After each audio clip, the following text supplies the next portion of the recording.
So I am going to go ahead and record this session. I will send that off to Jason afterwards, so you guys will get a link. Just a heads up, it'll be a download link to the recording, so those download links do expire usually after 30 days. If you think at some point you might need to use this, you'll want to go ahead and click on the link and download the file so you have it saved. Otherwise, if you go back 6 months from now and click on the link, you may not be able to download the recording of this, and they just download as like an MP4. So my name is Megan Boucher. I am the Client Success Manager for Indiana Department of Education at MediaPro. We are the ones, we do the administration for the phishing tool as well as the LMS, although today's session is just about the phishing tool. And right now we're kind of in the process of getting everyone set up in the phishing tool. I do see that we have some people who've actually run some campaigns in there. The idea of today's session was just to have kind of a follow-up Q&A. I know that this account was kind of handed off in the middle, so Raquel did the initial walkthroughs of the phishing tool.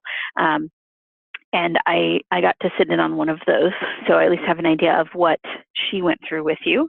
Again, this is more of an FAQ, so I'm going to touch on a few things in the phishing tool, but please feel free to ask questions.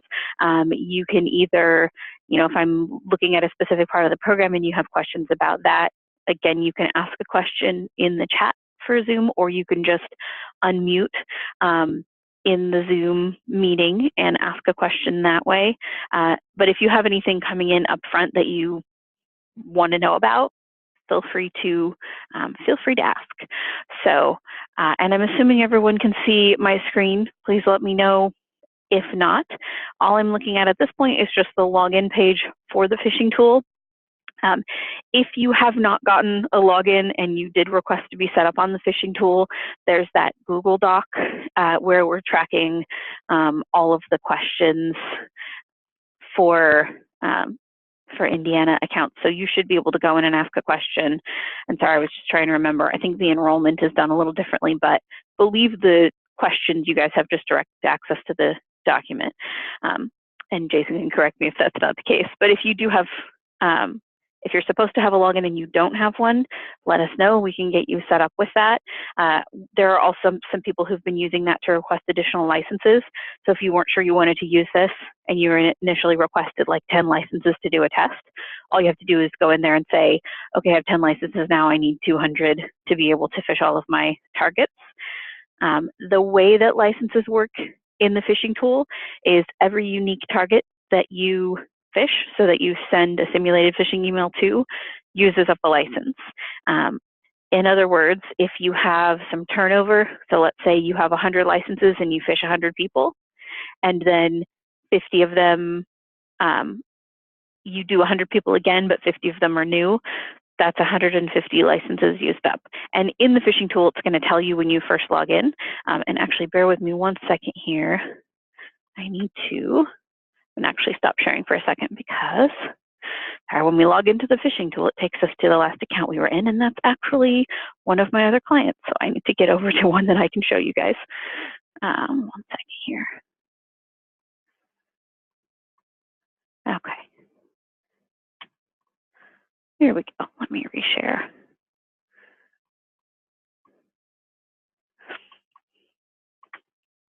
Okay. Oh. I'm still getting used to Zoom, and I keep forgetting that I have to bring up the chat and the people. Jason's shared a link in there in the chat for that link to ask for more licenses. Okay, so there's a question in the chat saying that it says, I ran a campaign 2 weeks ago, and it went out, but nobody got the emails, including myself. That is probably due to whitelisting, so I will make a note. I believe this was, I do not know if this was sent over already or not, but there is some information that you'll need to add to, whatever's blocking that. So if it's Gmail that's blocking it, that's actually a good question. I'm going to have to follow up with our support people on how to fix that. If it's your own internal, firewall or antivirus or something, you just have to whitelist the information. Let me just make a note here. I'm not sure how that would work for Google Docs. So what happens there is your antivirus or your firewall or whatever is filtering the emails is doing what it's supposed to do. These are suspicious looking emails. So we have to make sure that anything that's coming from MediaPro is allowed. So I'm going to make a note on that one. That was Karen's question. And I'll have to follow up on that just because you specifically said it's probably Gmail that's doing it. Let's see here. Okay. So I will get back to you guys on that one. And I think, yeah, there's an additional question, same thing. Google's placing the phishing emails in the spam folder. So, okay, because it's similar to other emails. Yeah, I'll have to follow up with support on that. If it's a similar issue with different, looks like a couple people are having that with different people are having the same thing with Gmail, so we'll double check on that one. Okay, and then a clarifying question on the licenses. It says I used 1,177 licenses on my first round, but if I sent all the same people the phishing email in rounds 2 and 3, exactly, that would not increase your license count at all. So the best way to remember that is you can phish the same people as many times as you want. There are, let's see here. Okay, so another license question, I requested 210 licenses and now show I'm out of licenses. So a couple of really important things to remember. One of them is it will let you go over your licenses. So if you requested 210 and you go to generate a campaign and it says this is going to exceed your license count, it usually means enough of them are new that you've now exceeded that number. All we have to do is increase that number. So one, you can go ahead and run your campaign anyway. And then two, all you need to do is go into that document that Jason linked to and just say, okay, I need this many licenses. So, and if it says, so if you're getting an error now that you're out of licenses, it should be an error that says this campaign will exceed your license count, or even on this page. So if you guys are looking at my screen, this licenses used, it will actually go to, say I ran a campaign that took me to 600 used, it will go to 600 out of 500. So we're kind of reconciling things later on because we have an idea of how many licenses we're going to need, but for all of the Indiana DOE accounts, but we don't have a full total. Definitely let me know though, if you're not able to run a campaign, usually you get a message saying this campaign will exceed your license count, but you can still run it. So it should still be okay. If you're worried about it, you can go into that document and request some additional licenses and we'll add those in, but we can also add them after. Yeah. So in other words, if this one went to 600 out of 500, we would want to go back in and update the amount. Mostly we're just updating the total so that we can track it more easily. So when I pull the report of all of the Indiana accounts, I can see how many licenses there are. So kind of a different question. So just kind of, there were a lot of things came in at once. Most of these were license questions. I am going to follow up with support about the issues with Gmail. And then there was also a question about how long are people leaving the phishing email open. So that would be when you're in a campaign, and I'm just going to do a new campaign. So it sounds like, and correct me if I'm wrong, what you're asking about is the dates here on the schedule. So you decide, let's say I'm going to run this one next week, and I want to run it from December 3rd, and then stop sending emails at the end of the week. It's totally up to you how long you leave those open. The person in the chat was saying that you left it open for 1 week.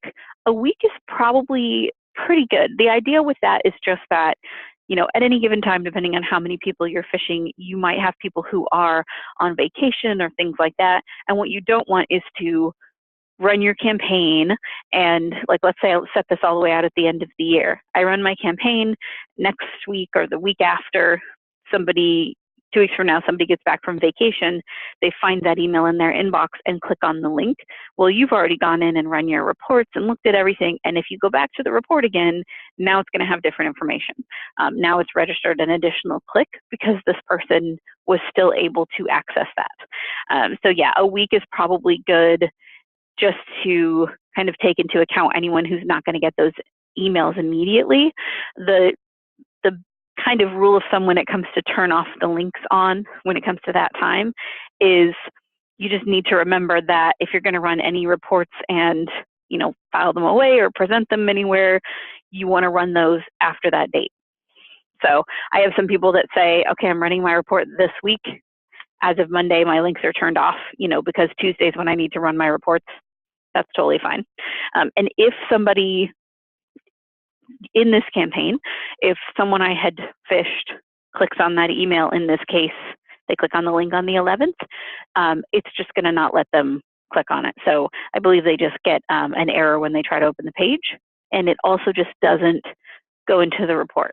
So the other side of it is, if you think that it's going to take a while for everyone to get to those emails, you might want to extend it a little bit, because if I am on vacation and I don't see the phishing email and then I click on it when I get back in, I fell for the phishing attempt, but I'm not recorded because I didn't click on it until after those were turned off.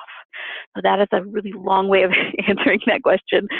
Let me know if that makes sense, or if you have any questions about the schedule there. In the campaign, just kind of while I'm here, you should all now see assigned training in LMS. So when we set up, and actually I should kind of add to that, if you're using the MediaPro LMS.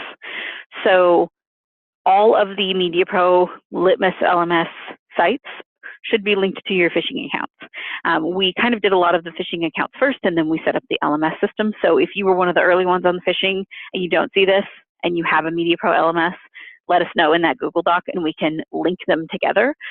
It does not link with any other LMS accounts. So if you're using Canvas or something like that, you're not going to see assigned training in LMS. If you have MediaPro LMS, you can check the box here, and it will show you any of the courses you've uploaded into your MediaPro LMS.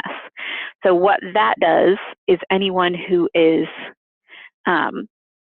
phished as part of this campaign, it will automatically assign them that training in the LMS, and they're going to get a button on the landing page saying launch training. They're also going to get an email afterwards. So the button is great, but a lot of times people see you fell for a phishing attempt and they panic and close the window. Afterwards, it's still going to send them an email saying, hey, you fell for this phishing attempt. You're now assigned to this training. Click on this link to go complete that. So, so let me know on that one. Another question that I have, and I'm going to go into the templates to kind of answer this one.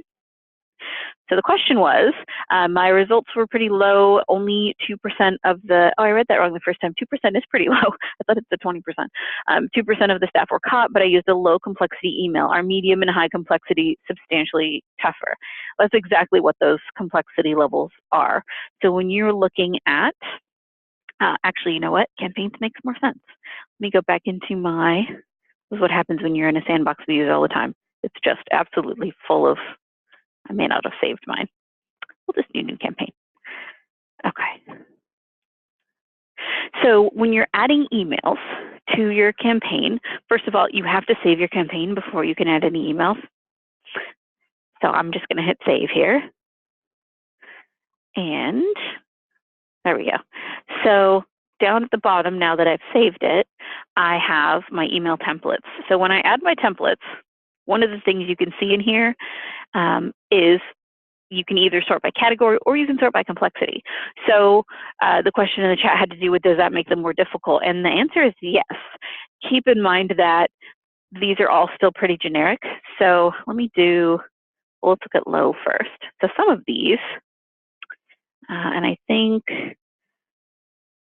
we have a lot of weird custom ones in the sandbox. So I'm going to just put the ones that come with the system. So a low complexity one, you hit the little eyeball, you can look at it. It's supposed to be pretty easy to see. So it's supposed to be pretty obvious that that's a phishing email. You know, it says things like dear current card holder. If you've looked at the training that we put together, it talks about common, signals that is a phishing email. Even some of the low complexity ones are ones that you can fall for. But the high complexity ones are supposed to be more difficult. And let me see, oops, here we go.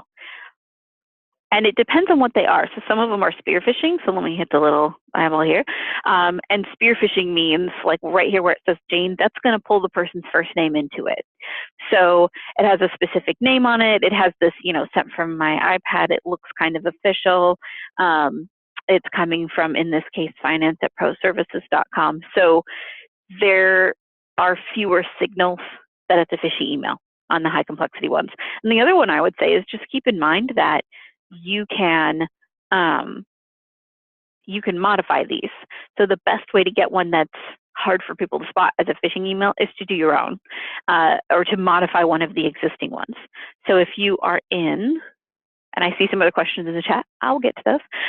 So if you're in here and you do, let's see here. I'm just going to grab an existing, oh, I'm in campaigns. Good grief. There we go. In templates. And we'll pick one of the ones. Let's see. Here, let's do complexity high. All right, so if I pick one of the existing ones, like this one's a purchase order update, I can hit copy all the way on the right-hand side. So right next to the view is copy. And I can make a copy of that and then change it. So if I want something in here that's more industry specific or more targeted, I can do that. So for example, MediaPro at the beginning of this year got a new CEO, and we got slammed with spear phishing attempts that were supposed to look like they came from him. So they had his name in them and they looked very official, but there's not going to be something automatically in the phishing tool to match that, but you can easily create something and say, okay, this is supposed to be, and put your CEO's name in there. So if you want something to look more like, if it's your industry or even your specific company, you can do that. The high complexity ones, I definitely recommend modifying them a little bit, because no matter how complex they are, if they're more generic, people are less likely to fall for those. So let me know if that answers that question. But even with low complexity, I would say 2% is really good. So a lot of times the first campaign you run, it's better to be surprised by how few people are clicking on them than how many. I'd put it that way. The only other thing I would say is make sure you're including a few different templates in your campaign. If you only use one, depending on how your office works, one person gets it, they tell everybody else that they got it, and then nobody else falls for that same email. So that can happen as well. So I have a question about, so this is more of an LMS question, but I was originally going to use Google Classroom as our LMS. Yeah, we did some research and found out that unfortunately Google Classroom does not support SCORM packages, and that's the only format that we have for our courses. So a learning management system uses SCORM files, and it looks like Google Classroom isn't really a traditional LMS. We weren't really aware of that when we were first getting things started. If you use the form and requested a link, and you can send a message just directly to me if you want to let me know what school that would be. I know we've had, I think, 4 in the last week where people were planning on using Google Classroom and they now need a MediaPro Litmus LMS. If you don't have it yet, you should in the next couple of days. So we had a little bit of a delay with the ones we had requested from Litmus not being set up yet. So hopefully it'll be done soon. But if you want to send me a direct message, I think you can do that through Zoom and let me know what school that's for. I can check after we're done with this call and see if that's set up yet.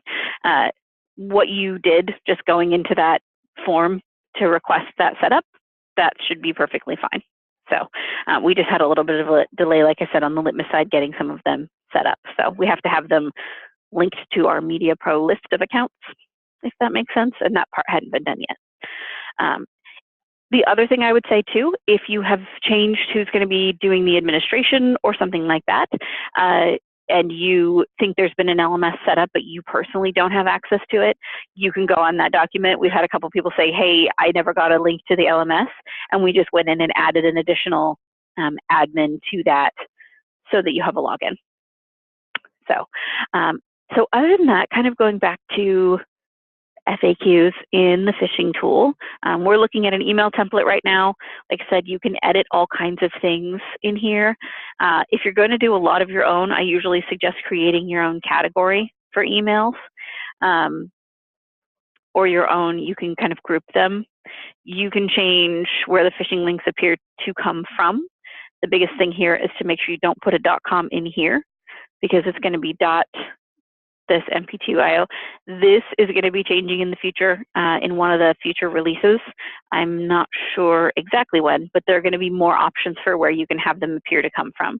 And appear to come from means if you point your mouse at it, what does it say?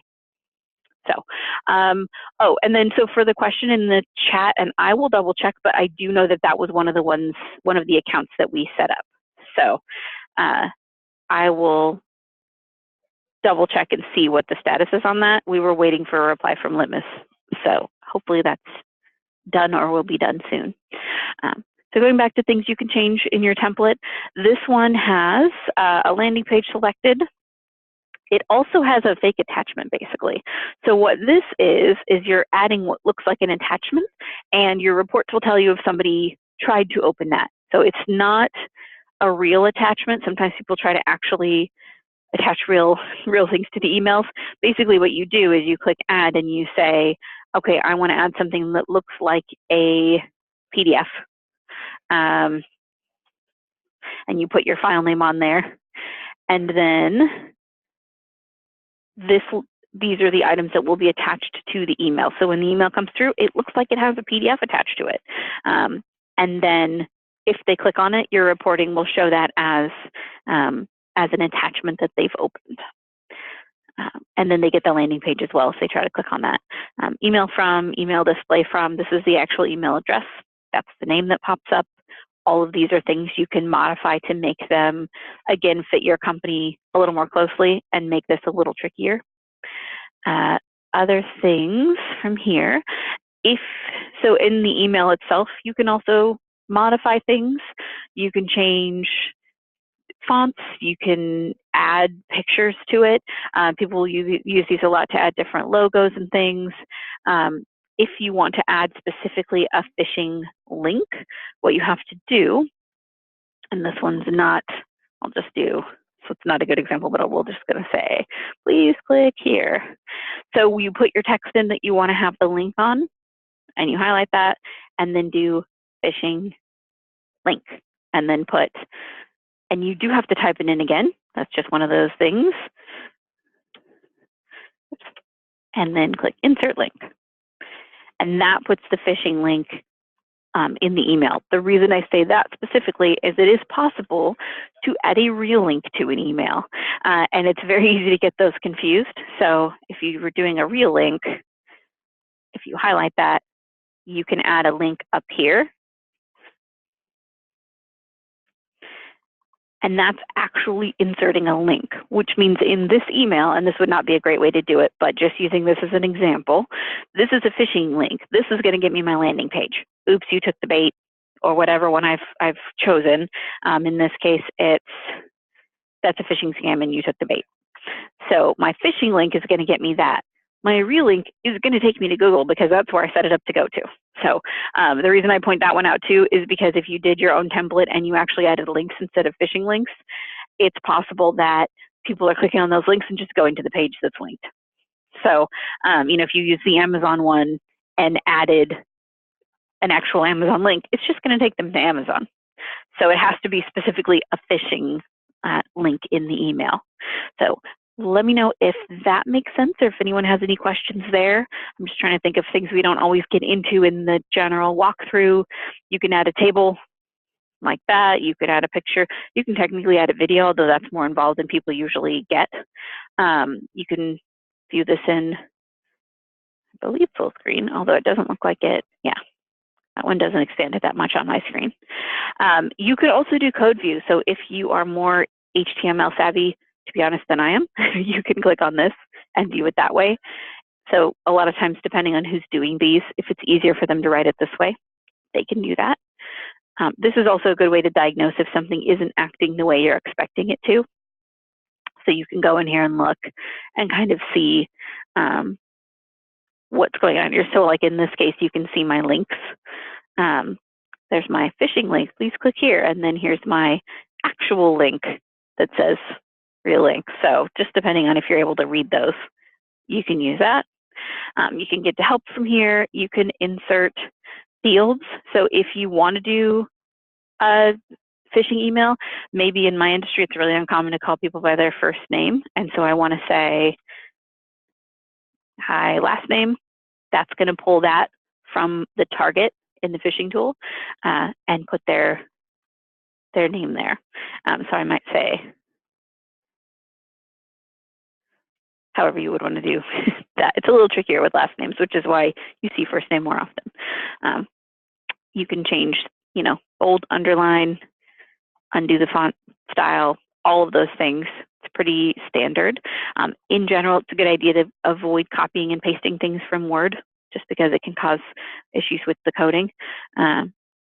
So other than that, does anyone have any questions about editing the email templates and everything that can kind of be done in here? Everything's pretty quiet in the chat right now. Also keep in mind, you guys can unmute and ask a question, although I know a lot of times it's easier to just ask it in the chat. The other thing I would point out, every template has a landing page designated with it, but it's also important to note that if you're doing a campaign, and there's our test one here, so you have a couple of options. When you're doing your own campaign, oh, I wonder if I didn't, oh, there it is. Zoom makes things a little slow sometimes. There we go. So usually you want to add multiple templates. Let's say I want these all to be high complexity, and I want, usually you want to pick ones that kind of go together, but I want to pick these. I'm doing 5. 4 or 5 is usually a good amount. It depends how many people you're phishing. So I'm going to add this template, or these templates, to my campaign. Oh, here we go. And then the one thing I wanted to show you is, so all of these have their own landing page linked to them, but one of the things you can also do is you can force a single landing page. So if you want everyone to go to the same page, no matter what template they click on the link from, you can do that. And that's kind of helpful if you want to customize your landing pages. So if I go back up to templates and I go to landing pages, I can customize these as well. So some of them are really simple. You can click on the little eye to preview them. This is what it's supposed to look like. It's a 405 not found page. This may be surprising, but a lot of times when you see multiple clicks on reports, this is a landing page that people seem to get. It's like they just keep trying because they're still getting that 404 error. So if you're taking an existing one, you can edit those. So some of these even have videos on them. So if similar to the templates, if I click copy, I can make changes to this. So I can change this text. I can't change the, I guess you could technically upload your own video, although we don't usually mess with the video on this one. You can change it to your company colors and add your own logo, or, do what you want to do with it. But you can make changes to that here if you want to. So if you spend a bunch of time customizing your own landing page, then you might want to force all of them to go to that landing page for that campaign. Oh, and so actually, good question in the chat. If you're using multiple templates, do all people get 4 or 5, or do they get one of the 4 or 5? They get one of those randomly. So the idea behind adding multiple templates to a campaign is so that not everyone's getting the same thing.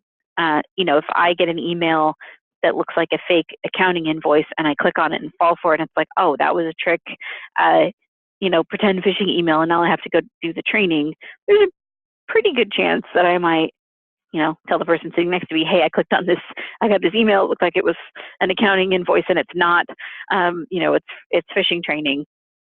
It just kind of means that if you have 5 different email templates in your campaign, that maybe the person I'm sitting next to gets something totally different.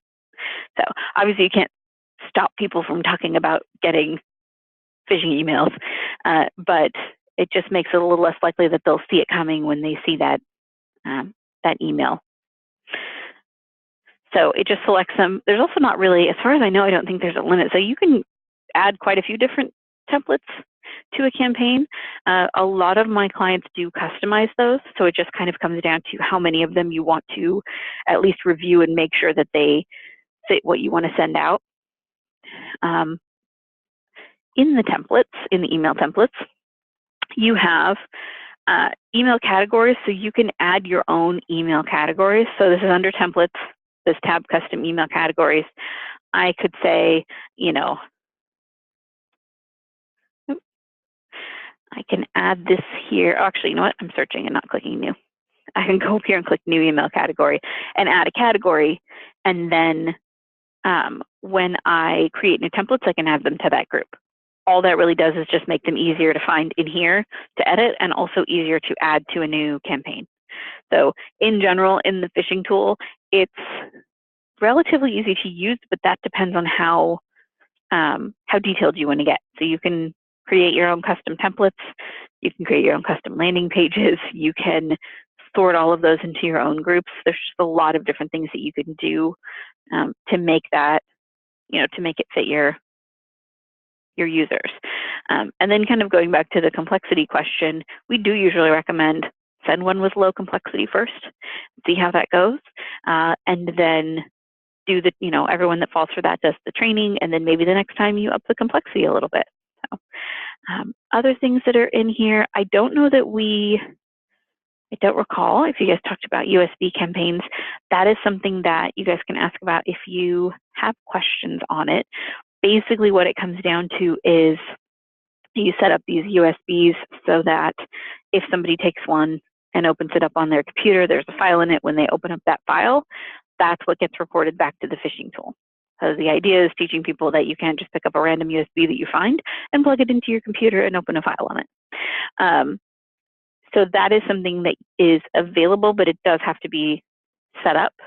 And I believe, and I can check with Jason, I don't remember if we've sent out those instructions, but I don't think it's set up for this sandbox account, but you can set that up if you want to use that. So if you think that's a potential issue where you are, you can do that.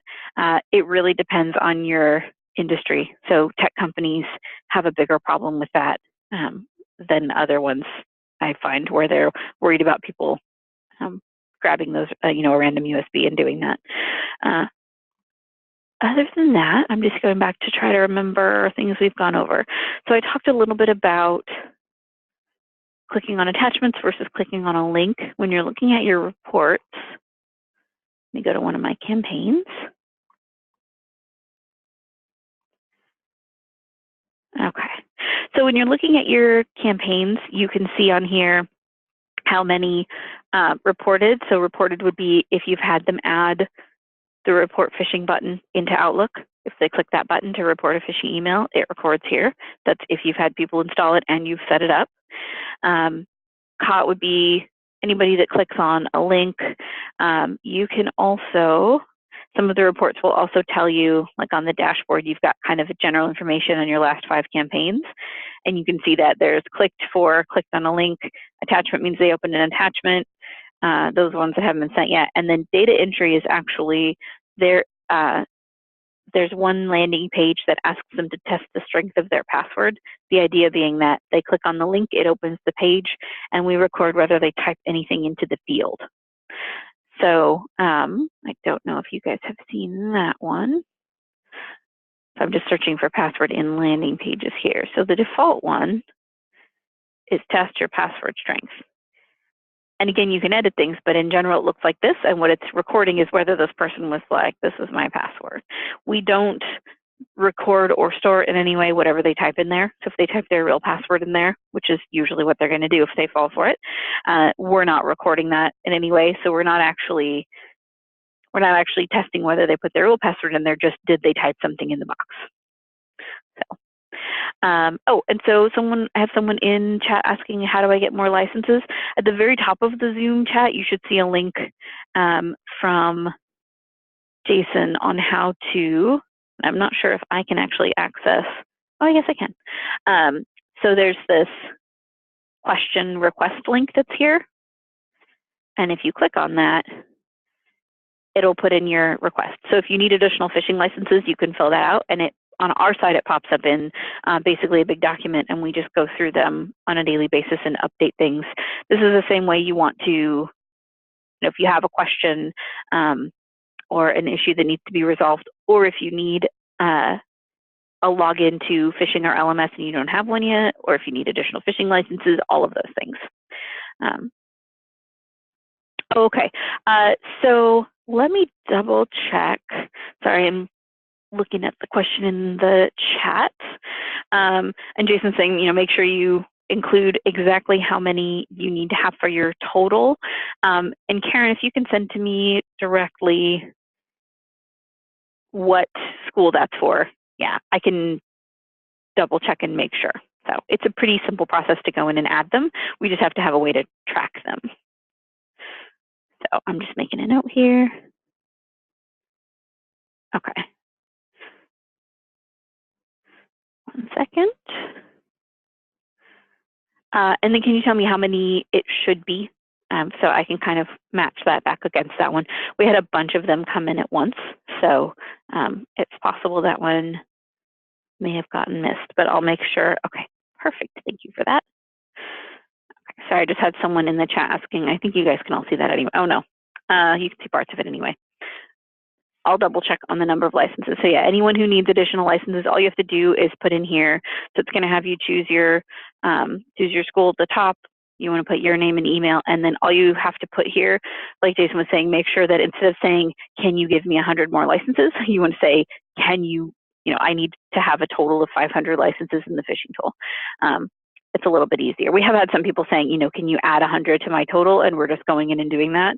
And what that's going to change is going to be, wow, we're way off. Here we go. When you log in on the dashboard, you'll see that up in this upper left. So, and like I said too, keep in mind that it will let you go over. You'll just get it looks like an error message. It's really just kind of an information message. When you go to launch your campaign, it will say, this campaign is going to take you over your license limit. I forget the exact wording. So you can also do that. It doesn't matter if you go over and then we up your limit, or we up your limit before you run your campaign. We just want to make sure that we're keeping them close to what they should be, so that when we run the reports, we don't have to kind of go back and track which ones have gone over. If that makes sense. Other than that, in the phishing tool, let's see here. So we talked a lot about templates and campaigns. For targets, the easiest way to get these targets into the system is usually going to be the bulk import. One of the kind of goofy things in here, if you click on bulk import, is it gives you this copy paste import. This is not usually going to be the best way to do this. In general, you want to do just a CSV file. And if you click on this download CSV import template, it gives you, this is what you want your template to be. So it's really, really simple. If you guys remember doing the LMS training, it's a very similar list, email address, first name, last name. The biggest difference is you don't have those team codes for import like the LMS has. You just have group names. And you can add these in here, and that will create the groups. But also, you can go to groups and manually add them from here, kind of whichever way is easier. So you can add your own groups, and that helps for tracking. One of the reasons I suggest using groups is, in general, in the phishing tool, you don't want to go back and delete targets, because that will cause problems in your reports.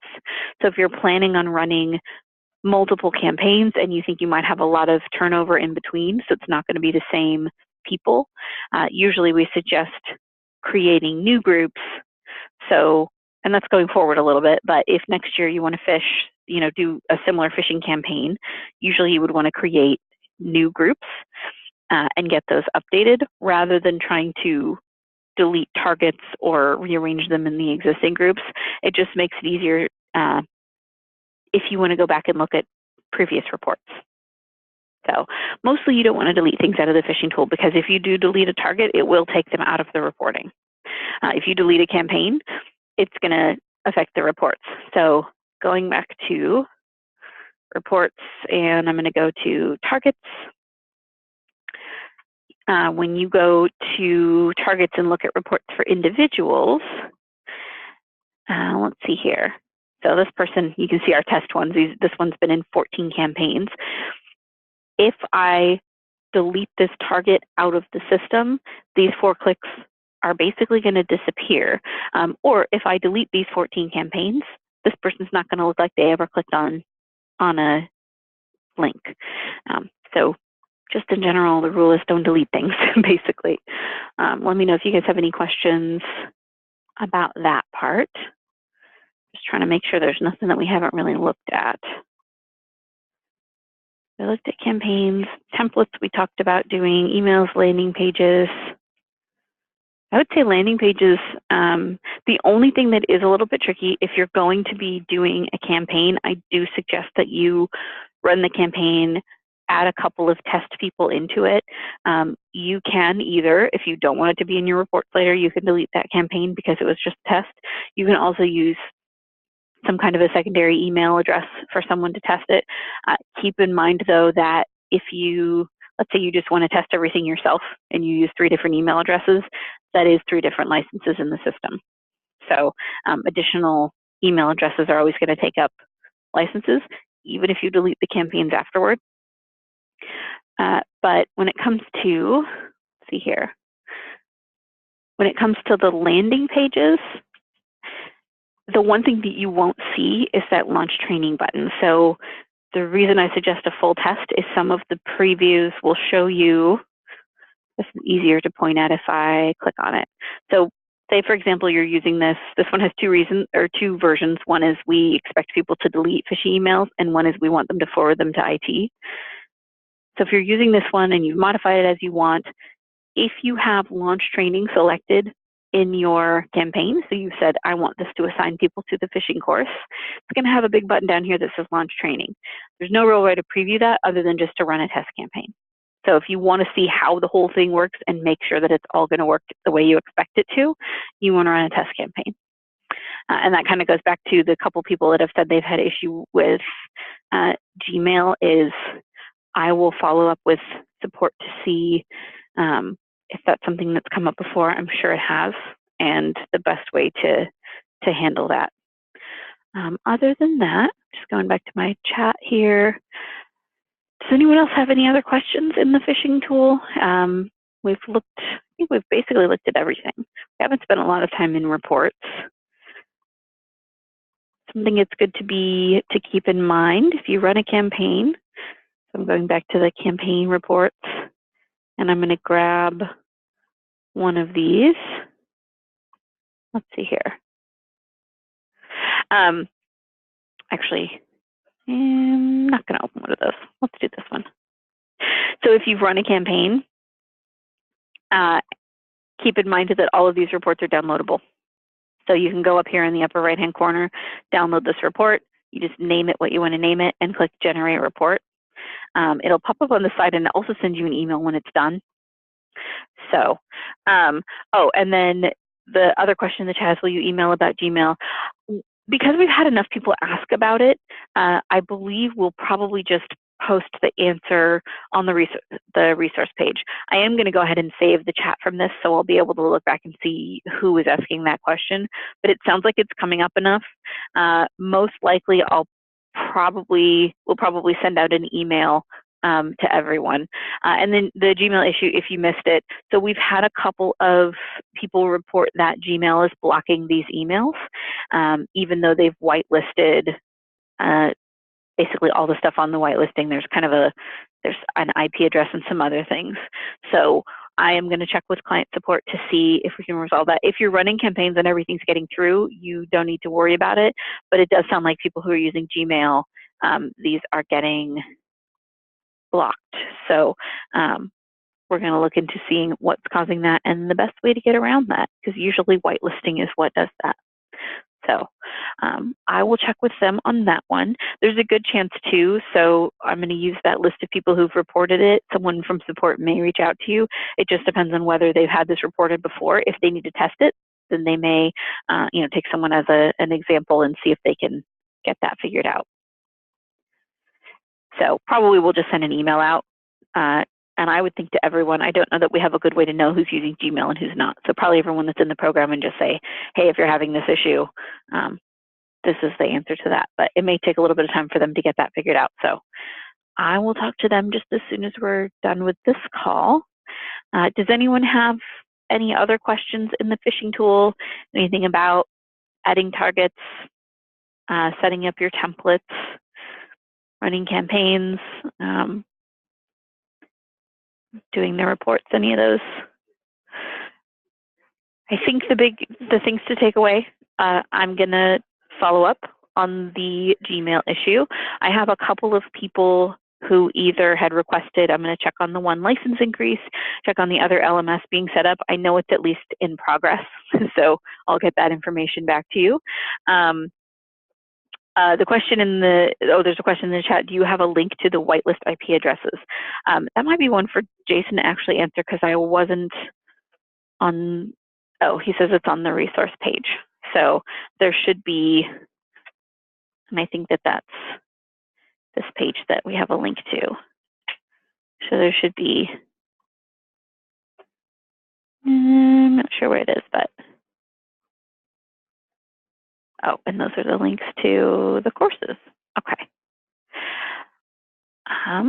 I could unmute myself and be helpful. Okay, I was going to say, I'm not sure where it is. when that came up earlier, I looked for it myself and it wasn't really apparent. But that fourth link there says deployment readiness steps.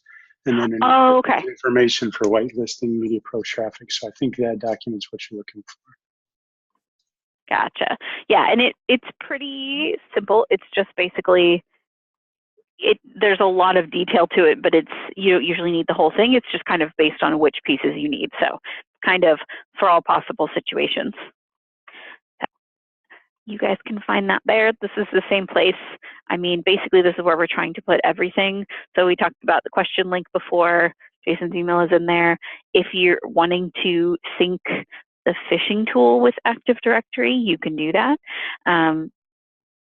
Keep in mind that we don't have that for Litmus. So if you're using the Media Pro LMS, you do have to do the, import the CSV or the Excel spreadsheet of all of the users. And I don't think, Jason, you might know this one. Do you have anyone who's using single sign-on that you know of? Or does that sound familiar? Doesn't mean that. Okay. Gotcha. So that one would just be, that one I think we'll tackle if it comes up. So just because it can be kind of tricky to get set up. But other than that, there's a link to the support center in here and some getting started information. The one thing I would say is if possible, you want to start with this question link. We're just trying to route all of the Indiana, all of that together, especially since we're getting kind of similar questions from different people. So you can go to the support center. This is, actually, so I stand corrected. If you click on this link, it will take you to help, which can be useful. I would also say, though, keep in mind that we have a couple different tools and there's answers in here from all of those. So instead of typing in something like add a user, which is going to get you answers for our phishing, but also our LMS and portal, if you specifically want to know add a user to phishing, make sure you type that in there and it's going to give you a couple of things. Like in this case, how to add a target versus how to actually add an admin to the phishing tool. This will walk you through that. So that support link takes you to help, which can be useful. At the bottom, you have this contact support. But for you guys, we prefer if you go through this question link. It goes to the same people. So our support department is monitoring what goes through this link. It's just allowing us to keep everything together a little bit easier. So if you go this way, it actually creates a generic Media Pro ticket. And usually we can tell right off the bat, but sometimes it's not obvious that it came from one of these accounts. So knowing that it's part of the Indiana DOE program makes it a little bit easier for us to address those questions. So other than that, go ahead and close this one.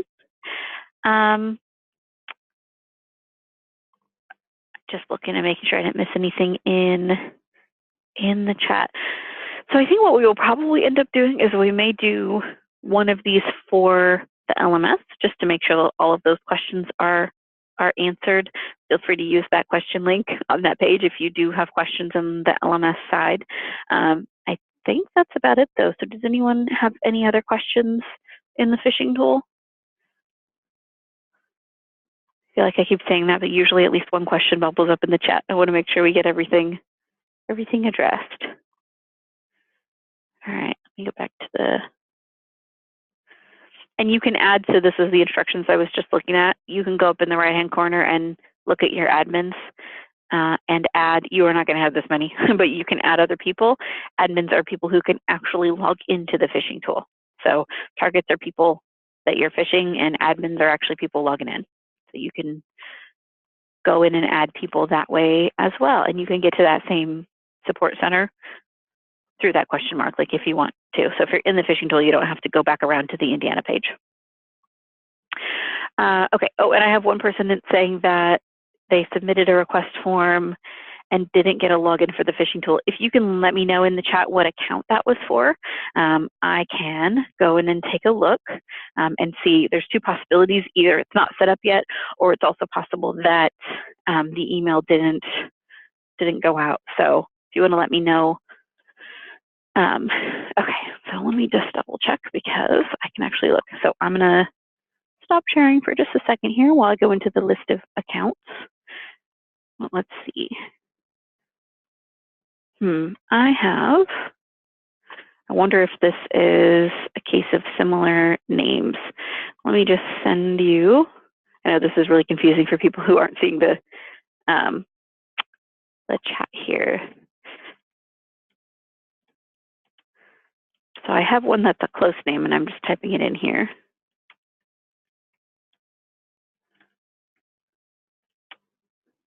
Okay, so other than that, let me know in the chat if you do have any other questions. I'm going to keep the phone line open for a couple of minutes in case we do, but I am going to go ahead and stop the recording here.